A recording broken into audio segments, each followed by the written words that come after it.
আজকে অঙ্ক থাকবে লগের ক্ষেত্রে, মানে লগের অঙ্কে এক্স এর মান কিভাবে নির্ণয় করা যায়। এক্স এর মান নির্ণয় করার সবথেকে সহজ পদ্ধতি আজকে শেখাবো। আপনি যদি আজকে ক্লাসটি করেন তাহলে কখনো এক্স এর মান নির্ণয়ে ভুল হবে না ইনশাল্লাহ। তাহলে খেয়াল করেন যে ১ নম্বরে অঙ্কটা বলছে লগ এক্স ভিত্তিগত 10 ইকুয়াল টু -2।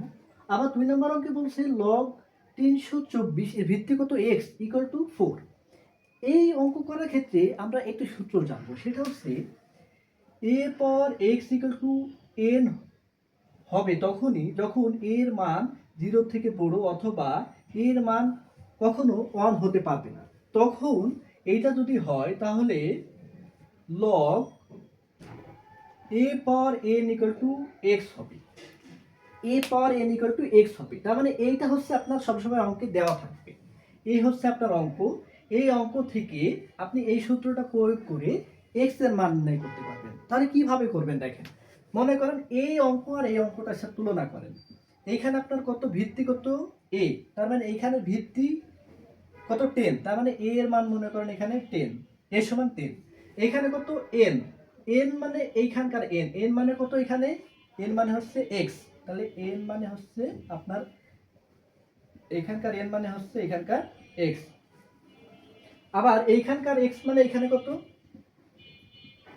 -2। তাহলে দেখেন তো আপনি এ এর মান পেয়েছেন, এন এর মান পেয়েছেন, এক্স এর মান পেয়েছেন। এইখান থেকে আপনি এই সূত্রটা প্রয়োগ করেন। এই সূত্রটা প্রয়োগ করলে কি হয়, এ পাওয়ার এক্স, এ পাওয়ার এক্স, এক্স মানে কত, এ মানে হচ্ছে 10, তাহলে এ পাওয়ার এক্স, তাহলে এ power x equal to N. এই সূত্রে প্রয়োগ করেন তো কি আছে দেখেন, এ মানে হচ্ছে 10, এক্স মানে -2, এন মানে হচ্ছে এখানকার এক্স। তাহলে দেখেন এই সূত্রটা প্রয়োগ করে এখন অঙ্ক করবেন। তাহলে এইখান থেকে অঙ্ক করেন, এক্স এর মান নির্ণয় করেন।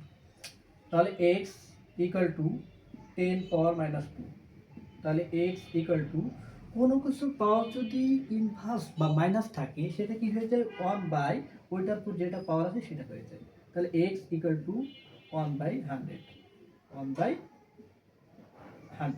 তাহলে এক্স ইকুয়াল টু যদি ভাগ করেন তাহলে 0.01। এইটা হচ্ছে এই অঙ্কের সমাধান। এখন আমি এইটুকু সূত্র যদি কেউ মনে রাখতে পারে তাহলে এই অঙ্কের সমাধান করা যায়। তার মানে কি, এ power x equal to N, এইখানে এক্স এর মান নির্ণয় করা যায়। ঠিক একইভাবে এই অঙ্কটা একবার তুলনা করেন। দেখেন এইখানে ভিত্তিগত এক্স, এইখানে কত এ, তার মানে এইটা হচ্ছে এ ইকুয়াল টু কত পেয়েছেন এক্স, এ ইকুয়াল টু এ যে এ ইকুয়াল টু এক্স। এখন এখানকার এন, এইখানকার এন কত, এন ইকুয়াল টু 324।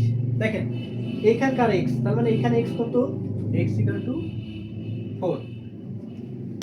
এইখানকার সাথে এখানে তুলনা করে এটা পেয়েছেন। এখন এইখানে মানটা বসান, দেখেন তো এই সূত্র প্রয়োগ করেন। এ পাওয়ার এক্স, এ মানে হচ্ছে এখানকার এ, এ মানে হচ্ছে কত এখানে এক্স, তার মানে এক্স পাওয়ার কত এক্স, এইখানকার এক্স কত 4 ইকুয়াল টু এন, এন মানে কত 324। সমাধান করেন এক্স পাওয়ার 4, তার মানে আমি যদি এখানে 81 গুণ 4, 81 কে 4 দিয়ে গুণ করেন দেখেন 324 হবে, 4 আসতে 32, 4 একে 4, 324। তাহলে এক্স পাওয়ার 4 ইকুয়াল টু 81 কে যদি দেখেন এই পাশে বেজ আছে এক্স, পাওয়ার আছে কত 4, তার মানে 81 পাওয়ার যদি 4 করেন তাহলে কিভাবে ভাঙতে পারি, 3 পাওয়ার 4 ইনটু কত এখানে আছে 4, তার মানে আমরা এইভাবে করতে পারি 2 ইনটু 2। 81 কে যদি ভাঙি তাহলে 3 পাওয়ার 4, 4 কে ভাঙলে 2 ইনটু 2 ইকুয়াল টু 4। তার মানে এখন x power 4 equal to 3 power 4 into, দেখেন x এর পাওয়ার 4, 3 পাওয়ার 4, কিন্তু 2 এর পাওয়ার তো স্কয়ার হয়ে যায়। এখন 2 এর পাওয়ার যদি 4 করি তাহলে দেখেন √2 পাওয়ার 4, মানে 4টা √2 গুণ করেন, একটা দুইটা তিনটা চারটা √2 গুণ করলে কি পাবো, পাওয়ার 4, √2 পাওয়ার 4। দেখেন তো সবার পাওয়ার 4 হয়েছে, তাহলে x power 4, x power 4 equal to 3√2 পাওয়ার 4। দেখেন এই পাওয়ার কি সেম, তাহলে x ইকুয়াল টু 3√2, তার মানে কি ওই যে পাওয়ার সেম, পাওয়ার উঠে গেল। তার মানে আমাদের এই অঙ্ক করার ক্ষেত্রে শুধু এতটুকু যদি মনে রাখেন যে এ power x equal to N তখনই হবে যখন এ এর মান 0 থেকে বড় অথবা এ এর মান কখনো 1 হবে না।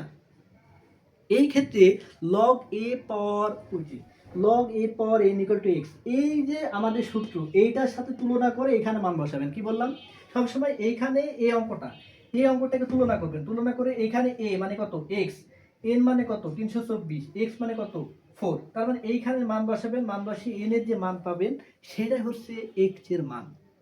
এইভাবে যদি মান নির্ণয় করেন তাহলে মান নির্ণয়ের অঙ্কে কোনো